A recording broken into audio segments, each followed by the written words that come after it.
चिराग पासवान ने अपनी पार्टी तोड़ने का चाचा पशुपति पारस से लिया बदला। जाने पूरी कहानी इस खास रिपोर्ट में। आखिरकार चिराग पासवान ने अपने चाचा पशुपति कुमार पारस से पार्टी तोड़ने का बदला ले ही लिया। सबके जेहन में सवाल है कि आखिर बीजेपी ने चिराग पासवान को पशुपति पारस से ज्यादा तवज्जो क्यों दी। इसके पीछे चिराग की सालों पुरानी रणनीति है, जिसका अब जाकर 5 सीटों के रूप में उन्हें फल मिला है। जाने चाचा भतीजे के प्रतिद्वंद की पूरी कहानी।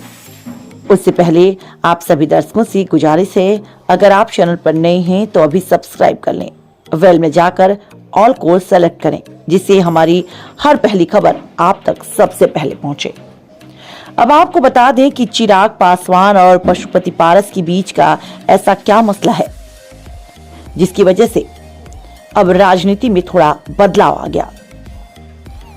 तो आपको बताना चाहेंगे कि रामविलास पासवान ने अपने राजनीति की शुरुआत 1969 में सोशलिस्ट पार्टी के साथ की थी और इसी वर्ष वह पहली बार बिहार विधानसभा के सदस्य चुने गए थे।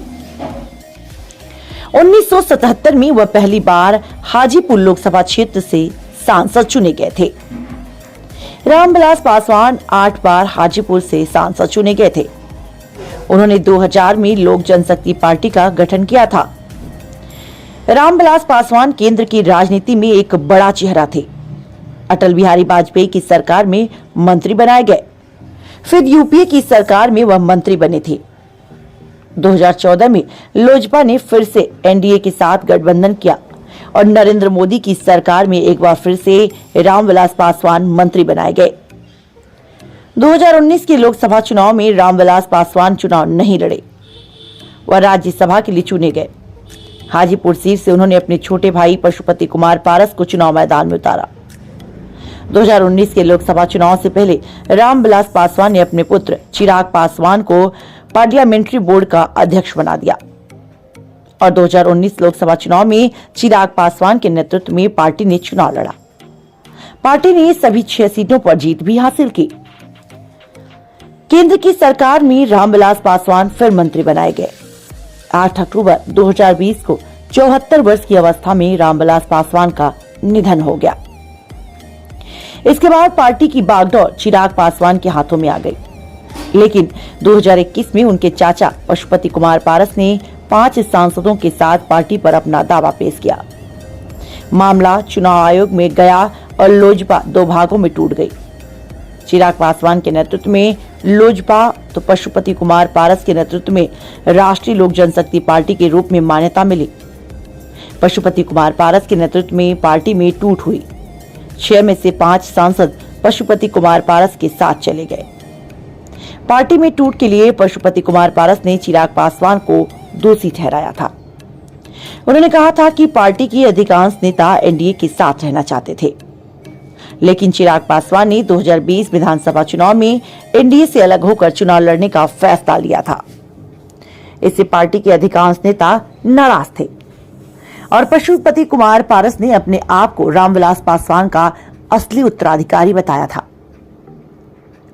रामविलास पासवान 1977 से 2014 के बीच हाजीपुर लोकसभा सीट से 8 बार सांसद चुने गए, लेकिन 2019 से लोकसभा चुनाव में उन्होंने हाजीपुर सीट से अपने छोटे भाई पशुपति कुमार पारस को उम्मीदवार बनाया था और पशुपति कुमार पारस लोकसभा के सदस्य चुने गए। पार्टी में टूट के बाद असली वारिस होने को लेकर लड़ाई चलती रही। चिराग पासवान रामविलास पासवान के पुत्र होने के नाते उनकी विरासत को आगे ले जाने की बात कह रहे थे। वहीं पशुपति कुमार पारस ने यह तर्क दिया कि परंपरागत सीट से उत्तराधिकारी के रूप में रामविलास पासवान ने उन्हें चुना था। रामविलास पासवान के राजनीतिक जीवन में वह हमेशा उनके साथ लक्ष्मण की भूमिका में रहे, इसलिए असली वारिस पर उनका हक है। उधर 6 सांसदों वाली पार्टी में चिराग पासवान अकेले बच गए थे। उनके चाचा पशुपति कुमार पारस मोदी सरकार में मंत्री बनाए गए, लेकिन अकेले होने के बावजूद चिराग पासवान अपने कार्यकर्ताओं के बीच लगातार संघर्ष करते दिखे, क्योंकि उनको लग रहा था कि सांसद भले ही चाचा के साथ चले गए, लेकिन कार्यकर्ता चिराग पासवान के साथ है। यही कारण है कि 2021 के बाद लगातार चिराग पासवान बिहार के हर एक जिले में अपना संगठन मजबूत करने में जुटे रहे। यही कारण है कि 18 जुलाई 2023 को चिराग पासवान की पार्टी की एनडीए में फिर से वापसी हुई और 2023 में हुए बिहार विधानसभा के उपचुनाव में इसका असर देखने को भी मिला। 3 सीटों पर हुए उपचुनाव में चिराग पासवान ने खुलकर एनडीए के समर्थन में जनसभाएं की और 3 में से 2 सीट पर बीजेपी की जीत हुई। 2024 लोकसभा चुनाव को लेकर सीट बंटवारे में एनडीए ने चिराग पासवान को 5 सीट दिया। केंद्र में मंत्री रहने के बावजूद 5 सांसदों वाली आरएलजेपी को एक भी सीट नहीं दी गई। इसका मुख्य वजह है चिराग पासवान पार्टी में अकेले होने के बावजूद वह लगातार अपने कार्यकर्ताओं के बीच संघर्ष करते रहे। 2024 के चुनाव में उन्होंने साबित कर दिया कि असली लोक जनशक्ति पार्टी वही है।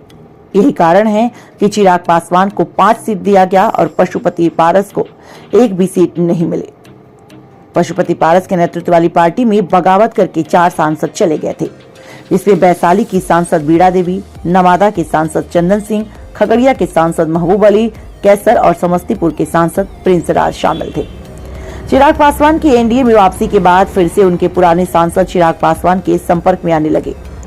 सबसे पहले बीड़ा देवी ने पशुपति कुमार पारस का साथ छोड़कर चिराग पासवान के साथ आगे की राजनीति करने का फैसला लिया। 14 मार्च को खगड़िया के सांसद महबूब अली कैसर फिर से चिराग पासवान से मिले और अब वो खुलकर एनडीए के साथ रहने की बात कहने लगे। पशुपति कुमार पारस के साथ 4 सांसद थे, इसमें से 2 सांसद बीड़ा देवी और महबूब अली कैसर खुलकर अब चिराग पासवान के साथ चले गए। कल जब पशुपति कुमार पारस ने केंद्रीय मंत्रिमंडल से इस्तीफा देने की घोषणा की, उस प्रेस कॉन्फ्रेंस में बाकी बचे 2 सांसद चंदन सिंह और उनके भतीजे प्रिंस राज भी मौजूद नहीं थे। 2 सांसदों की गैर मौजूदगी पर पार्टी के राष्ट्रीय प्रवक्ता श्रवण अग्रवाल ने बातचीत में कहा कि किसी निजी कारण से वह लोग आज के प्रेस कॉन्फ्रेंस में शामिल नहीं हो पाए थे। श्रवण अग्रवाल ने कहा, यदि कोई पार्टी छोड़कर दूसरी जगह जाना चाहता है तो हम लोग क्या कर सकते हैं। जब पार्टी ही नहीं बचेगी तो एनडीए में उन सांसदों का क्या सम्मान रहेगा। चिराग पासवान द्वारा पशुपति कुमार पारस से बदलाव पूरा किए जाने के सवाल पर श्रवण अग्रवाल का कहना है, चिराग पासवान से उन लोगों को कोई तकलीफ नहीं है। तकलीफ इस बात की है कि एनडीए में निष्ठापूर्वक रहने के बाद भी उन लोगों की बात नहीं सुनी गई। हमने नवादा के सांसद चंदन सिंह और समस्तीपुर के सांसद प्रिंस राज से बात करने की कोशिश की, लेकिन उन दोनों का मोबाइल स्विच ऑफ था। चिराग पासवान की पार्टी का मानना है कि चिराग पासवान कभी भी बदले की राजनीति नहीं करते। पार्टी के प्रदेश प्रवक्ता राजेश भट्ट का कहना है कि चिराग पासवान हमेशा से यह मानते रहे हैं कि पार्टी बड़ी होती है, व्यक्ति नहीं।